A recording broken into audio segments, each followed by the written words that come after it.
This one I developed pretty much out of my own understanding as an adopted person myself, who was adopted. I had so many questions, and I didn't know, how, number one, how to express them, how to ask them, because adoptees feel guilty when they ask their parents about their birth families because they don't want to hurt them or reject them. They have an allegiance to the birth family, but they don't want their adoptive families to feel rejected by them. So a lot of kids just keep these questions inside of them and do not let them out. But they're sitting with these questions. So this is to get the child to externalize these questions, have them be acknowledged and heard, and hopefully get some answers. Because that's integrating their stories and their narratives, and they need it. It's a need. So what you need is 2 boxes of any kind. I, as you can see, use old tissue boxes, and they work great. I tell the child, we're going to make a question box for you, because I could imagine, and I always use that phrase, because I'm letting them know, I know you're probably thinking about this. I'm not saying I know you're thinking, but I'm imagining. I'm creating that space for them. So this is safe. That they could be asking, they have a lot of questions about their stories, about their histories, and we're going to put them in a box, and we're going to write them down and keep them here and keep them safe.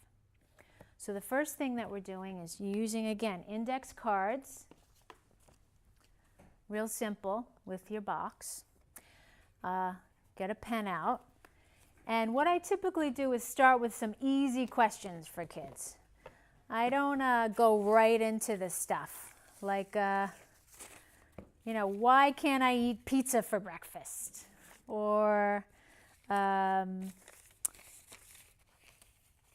another one was, and I have so many, does it ever, oh, let's see. Well, these are, some kids get deep really fast. One child said, why are you so tall? She was a little girl. Why are you so nice? Interesting what they ask. Why do you wear the same shoes every day? So we're just having fun asking any types of questions. Then we get a little deeper. Does my mommy think about me and wonder if I'm growing into a beautiful girl? Do you have a parent that died? So it could be any question that they're holding on to. Does my birth mother look like me? Does it ever feel like your mommy died and went away? Will we meet your birth mother? Do you ever think about your birth family and wonder about them? Where do they live? Would you like me to look up your brothers and sisters? Tell me when you're ready. That's from a parent. His adoptive parent wrote that question. Do you feel safe in your own bed? That's a parent wrote that question to the child. Okay, this one, that was a 9-year-old boy and a 7-year-old girl, the first questions. This one, why did I have to leave you? This is a question for the child's birth mother. Where are pictures of me when I was little? When did you have your first hug and kiss? This is a 12-year-old girl. Do I have any brothers or sisters? Did you ever like to sing? She was asking her birth mother because she wants to meet her. Where did you live before? How old are you now? I mean, think of all these questions a child is having about their birth mother. And this child, this 12-year-old girl, this middle mapping right here was double. She'd been in about 9 foster homes. This girl was carrying around a lot of questions.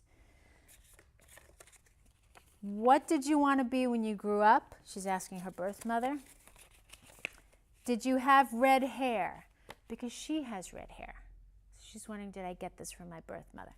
These are 10 questions that we've now allowed her to express. Her mother's in the room, her adoptive parent. And what I say is we're going to keep them in here. We're going to hold on to them. We're not going to answer them now. Why do I do that? Because I want the child to know we're holding on to them. And also, this is a great stalling process for parents. Because what tends to happen is the parent gets this question and they answer it and they answer too much. They give too much information and they feel scared, they feel anxious. They don't know how to answer it. It's a stalling process. So now the parent knows what the questions are. They can start preparing answers if they, number one, have them. We don't always have all of these answers. And if the child, what I typically do is ask the child, is there any question that you really want answered first? Then we can start with that one. Because I'll tell you, sometimes I have this other children's box. This was a 6-year-old boy. We did this, and when I asked him, and he did a pretty good amount of questions. When I asked him, is there any question you want the answer to? He put his hands on his ears and said, no! He didn't want any answers. It was too scary for him. So I said, we're going to hold on to these. When you're ready, you let us know. So he's also feeling a sense of control in this. They're being heard, held, acknowledged. It's what they need. And this child had been in 3 foster homes. How come my brother didn't go to my foster family's house? How come I had to leave my birth family? I mean, really big questions that parents are like, how do I answer that? It gives them an opportunity. Okay, we're just going to put the question in here and hold it for now. It's great. Parents love this tool.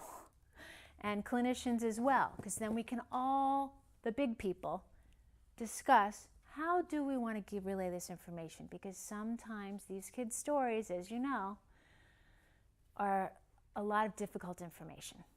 And how do we relay it back to the child so they can digest it and not be traumatized by it? And they may need a lot of education. I always say when you're going to give a child information about a birth mother who was either using drugs or was sexually abused or sexually abused the child is educated first about those subjects. So they really understand the cause and why anyone would take those actions in their lives. So that when they hear the information from their birth, their birth parent was associated with that action, they can make sense of it. Oh, that's right. People who do drugs are masking or numbing their feelings. Oh, my birth mom was using drugs because she had a lot of big feelings. They can make sense of it. Because to hear that information without the education can cause secondary trauma. They'll go, and then they think, what ends up happening, if they're not educated, they'll end up doing it. They'll end up abusing drugs, alcohol, or become a sexual abuser themselves. And we do not want that to happen.